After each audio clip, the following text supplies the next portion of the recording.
আমরা আমাদের অন্যতম প্রিয় অভিনেতা এবং লেখক এবং একজন বহুগুণ সম্পন্ন মানুষ রাহুল অরুণোদয় ব্যানার্জিকে হারিয়েছি। মর্মান্তিক দুর্ঘটনায় তার এই প্রয়াণ আমাদেরকে কার্যত ক্ষতবিক্ষত করছে।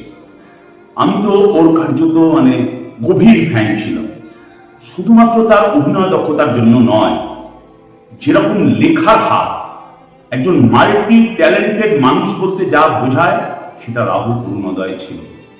বামপন্থী কর্মী হিসাবে আমাদের একটা গর্ব ছিল যে রাহুলের মতন একজন মানুষ বামপন্থায় বিশ্বাসী। কিন্তু ওর শুধুমাত্র বামপন্থী কর্মী হওয়াটাই একমাত্র পরিচয় নয়, মানুষের মধ্যে এই বহু গুণ দিয়েও যেভাবে মানুষের কাছে নিজের পরিচিতিকে বিকশিত করেছিল, ওর মৃত্যুর পর যেভাবে মানুষের আবেগ হেঁটে পড়ছে সোশ্যাল মিডিয়া থেকে শুরু করে সর্বত্র, তার থেকে বোঝা যায় যে ওর জনপ্রিয়তা কোন জায়গায় ছিল।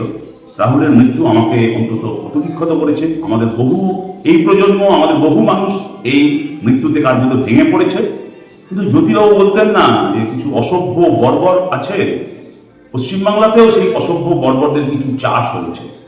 রাহুল অরুণোদয় ব্যানার্জির মৃত্যু যখন আপামর বাঙালিকে কাঁদাচ্ছে, তখন কিছু বাংলা বিরোধী, বাঙালি বিদ্বেষী এই রাহুলের মৃত্যুর পর যে ধরনের কুমন্তব্য করছেন, সে কল্পনা করা যায় না যে কতটা অসভ্য বর্বর হলে এই পরিবেশেও কারোর সম্পর্কে এই ধরনের মন্তব্য করা যায়।